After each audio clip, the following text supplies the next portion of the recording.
hoje o conceito de pecado. O que é pecado? E essa é fácil. Respondam para mim, o que é pecado? Mas essa é muito fácil. Todo aquele que pratica o pecado também transgride a lei, porque o pecado é a transgressão da lei. 1 João 3,4. Então, está aqui já eliminado sumariamente a opção de que existem várias definições de pecado, ou duas definições de pecado. Agora, o que é justiça? Vamos lá. Vocês sabiam que era pecado. Vamos lá, o que é justiça? Cadê? Olha, o que é justiça, Kelvin? Obediência da lei, que lindo! Deuteronômio 6,25. Será por nós justiça, quando tivermos cuidado de cumprir todos estes mandamentos perante o Senhor nosso Deus, como nos tem ordenado. Então, o que é justiça? Obediência. O que é pecado? Desobediência. O que é justiça? Agora vocês não vão mais esquecer, porque a definição de justiça é o oposto da definição de pecado. É legal, né? Definição de justiça é o oposto da definição de pecado. Quando eu quebro a lei, eu produzo pecado. Quando eu obedeço a lei, eu produzo o quê? Justiça. O que é salvação? Romanos 5,9. Logo, muito mais agora, sendo justificados pelo seu sangue, seremos por ele o quê? Salvos da ira. Então, salvação é livramento da ira de Deus, da multa contratual. Colossenses 1, 13 e 14. Ele nos libertou do império das trevas e nos transportou para o reino do Filho do seu amor, no qual temos a redenção, a remissão dos pecados. Que é salvação? Perdão dos pecados, que te livra da ira de Deus. Eu gostaria de chamar um voluntário aqui à frente. E ele vai segurar aqui a primeira perna da justificação. Você pode ficar aqui neste cantinho como eu estou, segurando aí, desse jeitinho. Então, quem quer ir para o céu precisa ser justificado. Para ser justificado, a primeira coluna, o primeiro pilar da justificação é o quê? E salvação é o quê? Você vai desdobrar só um. O que é salvação? Perdão, certo? Perdão de quais pecados? Segundo Pedro 1,9, pois aquele a quem estas coisas estão presentes é cego, só vendo o que está perto, esquecido da purificação dos seus pecados de outrora. Então o perdão é para os pecados do passado. Perdão é para os pecados do passado. Muito bem. O que fazer para ser salvo? O que é que vocês acham? O que fazer para ser salvo? Vocês acham que nós precisamos guardar os 10 mandamentos para ser salvo? Precisa guardar o sábado para ser salvo? Mas, gente, salvação não é de graça? Olha aí. Efésios 2,8. Pela graça sois salvos mediante a fé. Isto não vem de vós, é dom de Deus. Não precisa fazer nada para ser salvo. Guarde isso. Salvação é de graça. Não precisa guardar a lei para ser salvo. Tiago, o que é isso? É a Bíblia, irmãos. É a Bíblia. Se você começa a falar que precisa guardar a lei, vão te dar uma rasteira com a Bíblia. Não precisa fazer nada para ser salvo. Quando você se ajoelha na beirada da sua cama e confessa a sua transgressão, você chora com Deus, você pede pelo perdão dos pecados, instantaneamente Deus lhe comunica a justiça da lei, Deus lhe concede a justiça da fé, e você é salvo, e o Pai lhe considera como se você nunca houvesse pecado, como se você fosse santo, como os santos anjos, que nunca conheceram a iniquidade. Você é salvo naquele instante. Salvação é instantânea e não precisa guardar nada. Precisa confessar, se arrepender, abandonar e conversão, se converter. Vocês estão um pouco inseguros, fiquem tranquilos. Quem precisa de salvação? Lucas 19:10. Porque o Filho do Homem veio buscar e salvar quem?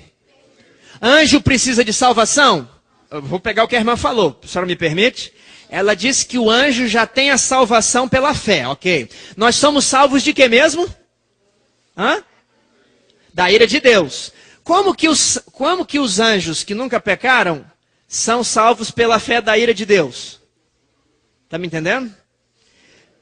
Porque salvação é para quem já pecou. Se eu estou pegando a sua dúvida, eu já ia colocar. Se eu estou pegando para nós ilustrarmos.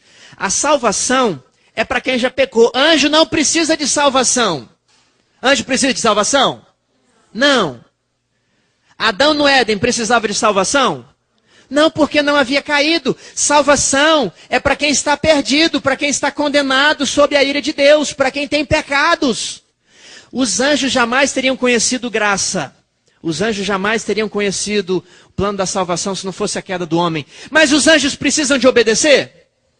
Por quê? Peraí.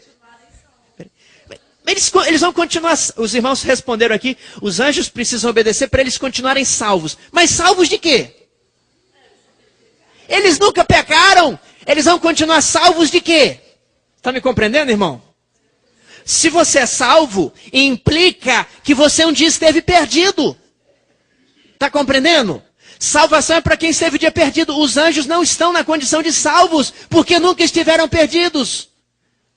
Os anjos estão na condição da vida eterna. Tem que obedecer para quê?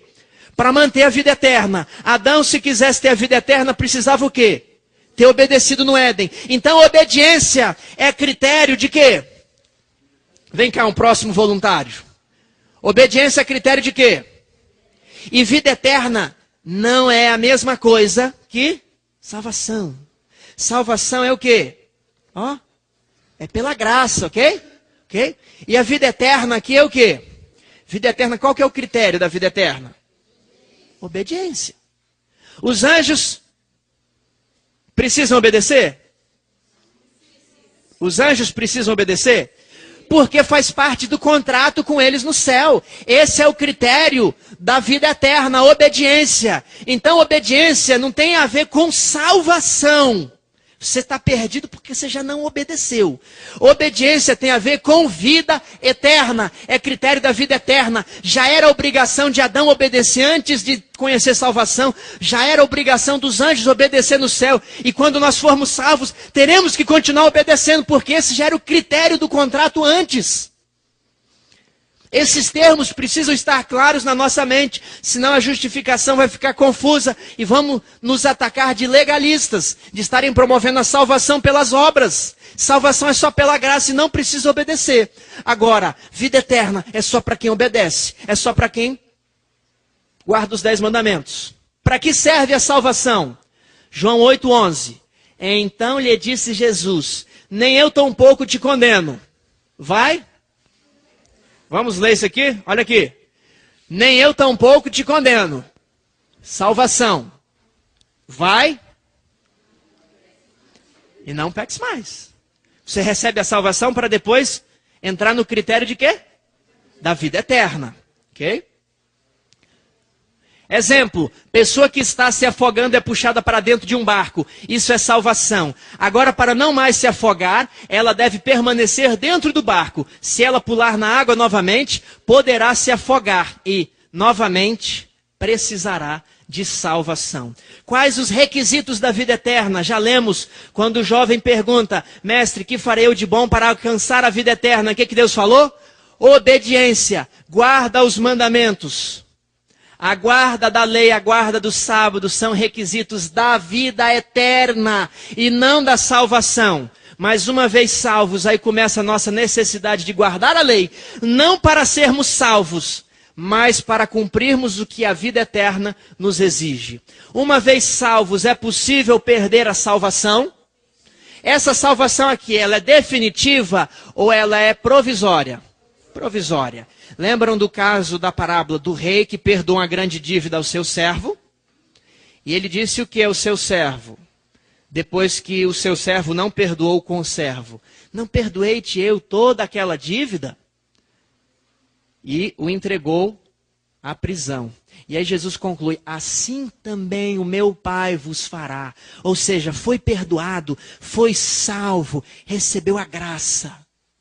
Mas se ele não praticar a obediência, ele perde a salvação, ele volta a estar perdido de novo e precisa de uma nova conversão, de um novo perdão. Ele diz, e é Paulo quem diz, Romanos 2,13, porque os simples ouvidores da lei não são justos diante de Deus. Ele tem fé, mas ele só ouve a lei, não é justo, porque o Evangelho eterno pede 2 pilares, 2 colunas. Mas os que praticam a lei hão de ser justificados. Então, é só praticar a lei, isso aqui vai te comprar o céu. Não, tem que ter fé também. A obediência é pela graça, ok? Lá é pela graça, aqui também é pela graça. Lá é o poder para perdoar os pecados, aqui é o poder para obedecer. E aqui eu tenho o quê? Justiça da lei. Olha o esquema, é bíblico. Isso aqui é palavras bíblicas. Eu não fiquei rascunhando um negócio para explicar para vocês. Tiago 2:24. Vamos ler juntos? Verificais que uma pessoa... todo mundo junto, vamos lá? Verificais que uma pessoa é justificada por obras e não por fé somente. Olha, justificada por obras e não por fé somente. Isso aqui é o texto bíblico que eu coloquei no esquema. Eu não estou brincando de palavras com vocês.